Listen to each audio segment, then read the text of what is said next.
नमस्कार दर्शकों, बात आज के चैनल के कार्यक्रम खबरदार खबरों में आपका स्वागत है। आपको बता दें कि इस कार्यक्रम में हम आपको देश दुनिया की दमदार खबरें संक्षिप्त में बताएंगे। तो लीजिए आज की खबरदार खबरें।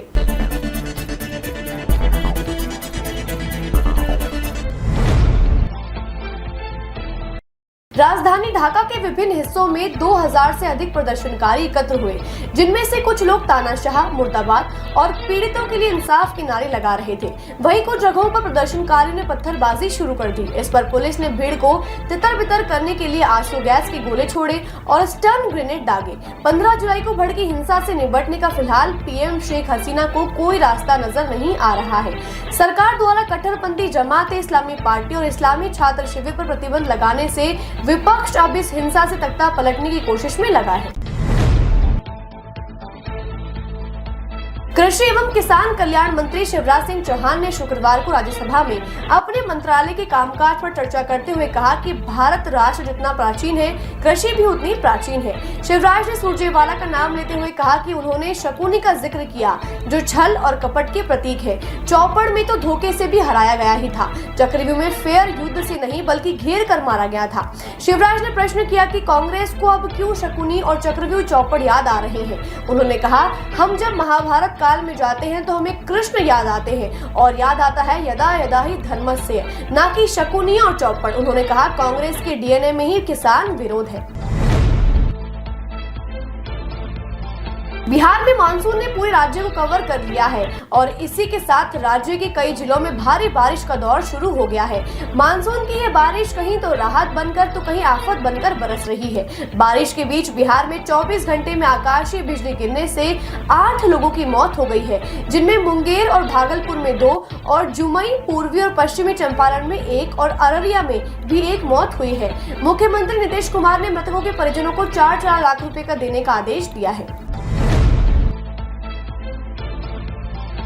लेफ्टिनेंट जनरल वीपीएस कौशिक ने भारतीय सेना के एडजुटेंट जनरल का पदभार ग्रहण कर लिया है। इस महत्वपूर्ण पद से पहले कौशिक त्रिशक्ति कोर में जनरल ऑफिसर कमांडिंग के रूप में कार्यरत थे। उनके साथ ही लेफ्टिनेंट जनरल विनोद नाम्बियार को सेना विमान के महानिदेशक और कर्नल कमांडेंट के पद पर नियुक्ति दी गई थी। वहीं केंद्रीय गृह मंत्रालय ने बीएसएफ के डीजी नितिन अग्रवाल और उनके deputy special DG YB Khurana को तत्काल प्रभाव से उनके संबंधित राज्य केडर में वापस भेज दिया है। बताया गया है कि कुछ पिछले दिनों से बॉर्डर पर घुसपैठ की घटनाओं को देखते हुए ये कदम उठाया गया है।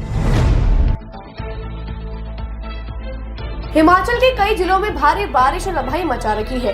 कुल्लू में बादल फटने से 6 शव बरामद किए जा चुके हैं, जबकि 53 लोग लापता हैं। 60 से अधिक घर बह गए हैं। पूरा कुल्लू का देश से संपर्क टूट चुका है। वहीं रामपुर के समेत गांव में 8 स्कूली बच्चे, जिनमें 7 लड़कियां और 1 छात्र शामिल है, लापता है, जिनकी तलाश जारी है। ये सभी छात्र स्थानीय निवासी होने के साथ बढ़िया बैडमिंटन और वॉलीबॉल के खिलाड़ी बताए जा रहे हैं। वहीं व्यास नदी में एक पूरा राजमार्ग डूब गया है। कुल्लू में ही श्रीखंड महादेव के पास करीब 300 लोग फंसे हुए हैं। एनडीआरएफ, राज्य आपदा प्रतिक्रिया बल, भारत तिब्बत पुलिस और होमगार्ड के जवान अपनी जान पर खेलकर लोगों को बचाने में जुटे हैं। वहीं सरकार ने पीड़ितों की मदद के लिए आर्थिक मदद की घोषणा की है। पीएम मोदी ने आज कृषि अर्थशास्त्रियों के अंतर्राष्ट्रीय संगठन की ओर से हो रहे 6 दिवसीय त्रिवार्षिक सम्मेलन का उद्घाटन किया।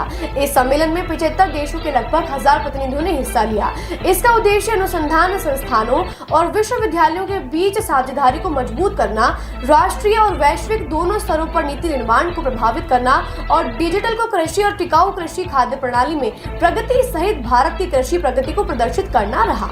मोदी ने कहा कि वर्तमान परिदृश्य में कृषि वैज्ञानिकों, अर्थशास्त्रियों की भूमिका बढ़ गई है और संपूर्ण मानव जगत की नजरें आप पर लगी है।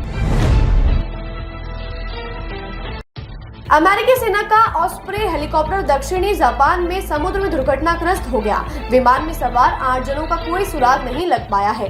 जापान के तटरक्षक को याकुशिमा के पास दुर्घटना स्थल के निकट मछली पकड़ने वाली एक नौका से एक आपातकालीन फोन से सूचना प्राप्त हुई थी। माना जा रहा है कि यह हेलीकॉप्टर इवाकुनी से ओकिनावा की ओर जा रहा था। इससे कुछ दिनों पहले भी अमेरिका का एक सैन्य विमान दुर्घटनाग्रस्त होकर समुद्र में गिर गया था, जिसके बाद जापान के तटरक्षक बचाव और राहत कार्य में जुट गए हैं।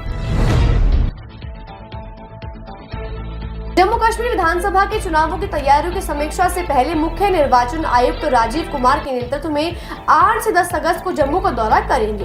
कुमार के साथ दोनों निर्वाचन आयुक्त ज्ञानेश कुमार और एस सांधु भी इस दौरे में रहेंगे। कश्मीर पहुंचकर चुनाव आयोग सबसे पहले राजनीतिक दलों के साथ बैठक करेगा।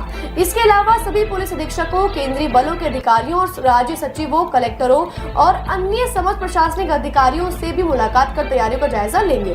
2019 में संविधान के अनुच्छेद 370 के आधिकारिक प्रावधान को निरस्त कर दिया था और तत्कालीन 2 राज्यों केंद्र शासित प्रदेशों में विभाजित कर दिया था। इन फैसलों के बाद यह जम्मू कश्मीर का पहला विधानसभा चुनाव होगा। जो बाइडेन के पीछे हटने के बाद कमला हैरिस को डेमोक्रेटिक पार्टी ने अपना आधिकारिक उम्मीदवार घोषित कर दिया है।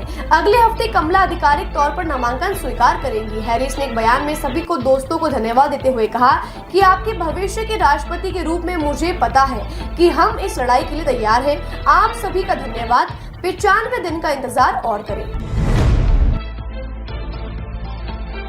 सरकारों को अंधविश्वास को खत्म करने के लिए कदम उठाने के निर्देश जारी करने बाबत एक जनहित याचिका पर सुप्रीम कोर्ट ने कबूल किया कि उनके पास हर समस्या का इलाज या फॉर्मूला नहीं है।